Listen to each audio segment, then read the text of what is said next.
Jimmy the Wrench here. What I want to talk about today is my e-bike. This one right here is a Lectric 2.0. We're going to go over some of the features this bike has, some of the accessories I bought for it, how it operates, battery charging, just a good general overview of what we got going on here. Well, let's get started. So to start, we got to power up this bad boy, and that takes this guy. Big old battery. There's a whole procedure to put this thing in here. Let's go over it. You want to do the release lever there. You got to kind of pull the bike and access the port where the battery goes. There is a key. We got to get that oriented in the right position. Slide it on in. If it ain't going in nice, you're not doing it right. Close the bike, hit the latch. Simple as that. There's the key. We got to find the hole down here. Turn her on. And we can hit the on button. Power it up. So now that we've got the bike powered up, let's talk a little bit about the display. Right on top, we've got the energy bar. That's telling us how much life we got left in the battery. And battery life is directly related, obviously, to your riding style. We'll get into that a little bit more later. Speed is pretty self-explanatory. This is in miles per hour. You can do the whole kilometer thing if you're into the metric system. Pass. That setting here is telling us how much work the bike is doing compared to the rider. As an example, on 0, the rider's doing 100% of the work and the bike is doing 0% of the work. On 1, the rider's doing 80% of the work, the bike is doing 20% of the work. Setting 3, 50-50. The rider's doing half, the bike's doing half. We take it all the way up on 5, which is the highest setting. The bike's doing about 90% of the work and you're just kind of ghost pedaling. You're along for the ride. Moving down, here we've got a trip odometer. Just tells you how many miles you put on the bike. We have a trip odometer that you can reset how many miles you've put on the bike this particular ride.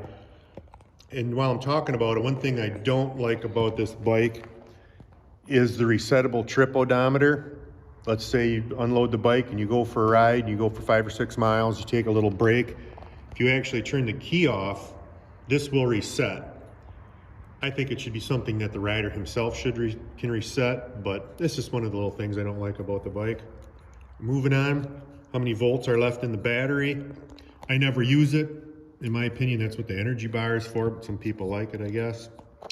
And this curve, this setting, is how much percentage that rider is actually doing as opposed to the bike.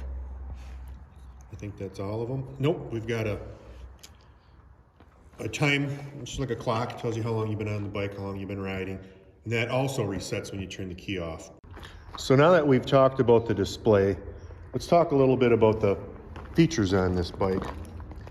It does have front suspension on it. The first version didn't, this one does. It actually does a pretty nice job soaking up some of the bumps and the stuff you hit out on the trail or on the road. Down here we got disc brakes. They are cable operated, but they do work very well. One of the dings of this bike, something I don't like, is the brakes seem to be very noisy.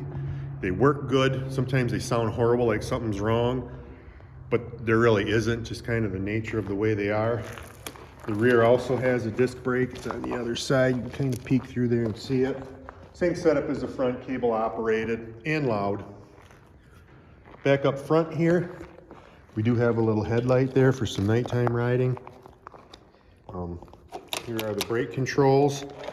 Rear brake, front brake. Something I haven't talked about yet. This bike actually does have a throttle. You can ride it just like a motorcycle. Twist the throttle and away you go. The amount of assist is directly related to how much throttle you're giving it. And of course, riding it like a motorcycle is going to deplete your battery faster than anything. It does have an adjustable handlebars here. Kind of just standard bike stuff, nothing too crazy there. The seat does the same thing. Up and down. For storage, these pedals kind of fold up. Something I missed here. The handlebars also fold down. That folds down, the bike folds in half. This thing will fit like in a 50-gallon tote. We got a nice rack on the back. We have a little bag on there. As far as the chain drive here, that's just pretty much standard stuff. It seems to be pretty good quality. It's got a nice little guard on it. Tires, they're kind of in between road and off-road tires. They seem to work pretty good too. A good crossover, kind of covers all the bases. So to loop back around here a little bit, cover some stuff that I missed. One of them, pretty important, is the charger itself. It came with the bike, of course. You can charge the battery in the bike, or you can pull it out and charge it. Let's say we got a pretty depleted battery, it's all run down. It's about 4 hours to charge it back up to 100%. The two bags here are Rock Bros. This one up front's kind of more for your phone, maybe a few doodads, your wallet, something you don't want in your pocket while you're riding. In the back, I typically don't keep the charger in here. Some waters, snack. And you start out in the morning, you might want a coat, and by the afternoon you don't want it. You can jam it in there. It's kind of expandable.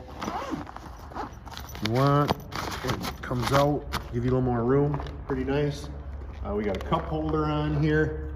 Just some convenient stuff that, you know, personalizes the bike, makes it more your own, makes it a little more fun, and just makes it your own more than anything.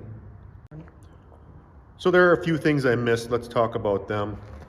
I've got a cup holder on here, a water bottle holder, I should say. It's nice, very convenient to have.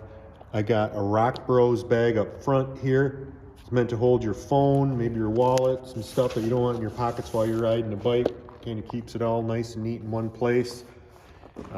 This bag in the back easily comes on and off to start with. Sometimes I put a cooler back here, but generally I have this bag on here. It actually holds quite a bit, and that's the battery charger. We'll talk about him in a minute. But the bag itself, water, snacks. Maybe you started out in the morning and you had a coat on and now you want to take it off. Just convenient, nice to have, makes the bike a lot more fun when you got stuff, and makes it more user-friendly. So I should touch base a little more on battery and battery life. This is the charger for the battery. It's pretty simple.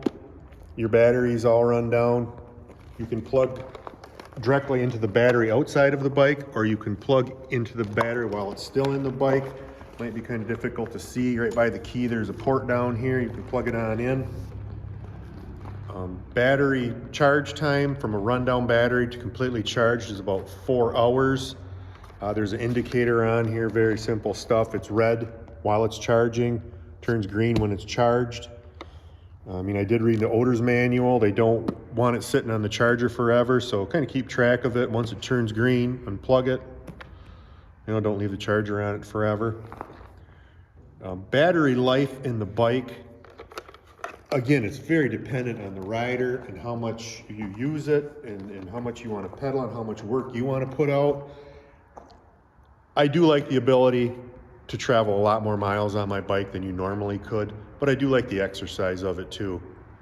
So I usually run about middle of the road. There's 7 speeds. I usually run about 4 or 5, and then I run on the assist we talked about earlier, about 3. So I'm doing about half of the work. The bike's doing the other half of the work. That puts your speed at about 15 to 17 miles an hour. So you're still covering a lot of ground. It gives you a lot of range.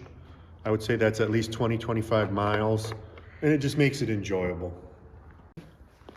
So pros, cons, and pricing. Let's start with pros. To me, one of the biggest pros about this bike, or any e-bike, is it extends the range, how far you can go. You can make a whole afternoon, heck, you can make a whole day out of going for a bike ride. There are a lot of nice bike trails around here. And you can take your e-bike, and maybe you're looking for a good workout today. You can turn the assist level down, and you can pedal your butt off and get a good workout in. With the e-assist, you can extend your range and still, put a lot of miles on, see some stuff. Or maybe you're just looking for a more relaxed ride. You can turn the assist up and just kind of go for a cruise. It's the best of both worlds as far as that goes. Another big pro are accessories. Lectric bike is a very popular brand, so there's all kinds of accessories specific to the electric bike. But in general, there are just so many accessories out there for mountain bikes and biking. A lot of it's just general.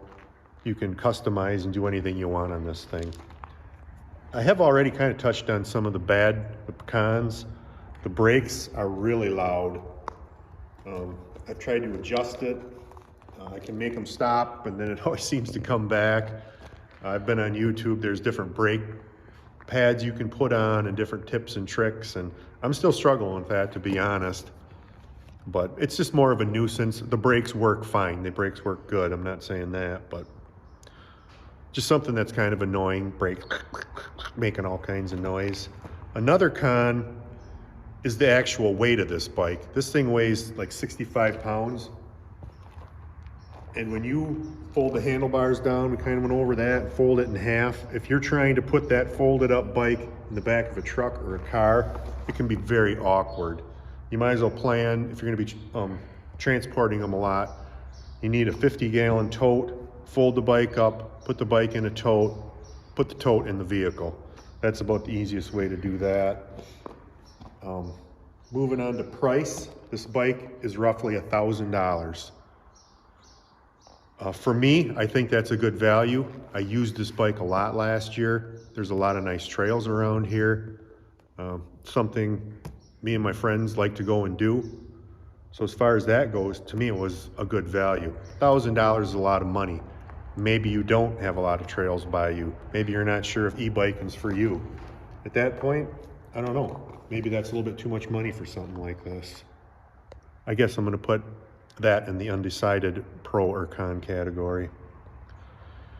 Well, that kind of covers it. Let's move on to our wrap up here.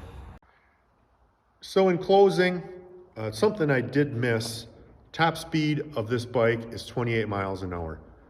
That's on the highest level of assist, and that's you pedaling your butt off, but you can hit 28 miles an hour. Something that everybody asked me, I just want to put that out there. But in closing, the bike itself has been very reliable. I really like it. I don't regret buying it. E-biking, I wasn't sure about it when I first got into it, but I've had a lot of fun, and it's been a good experience for me. So if you're thinking about getting into e-biking, Lectric bike is a popular brand, it's a good brand, and it's worked great for me. So I'm giving it 2 thumbs up. I want to thank you guys for checking in and watching, and have a good day and a pleasant tomorrow.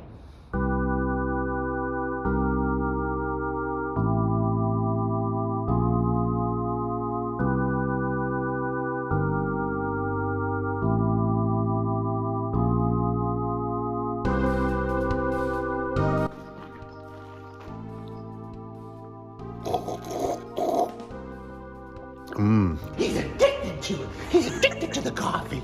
Gotta have it.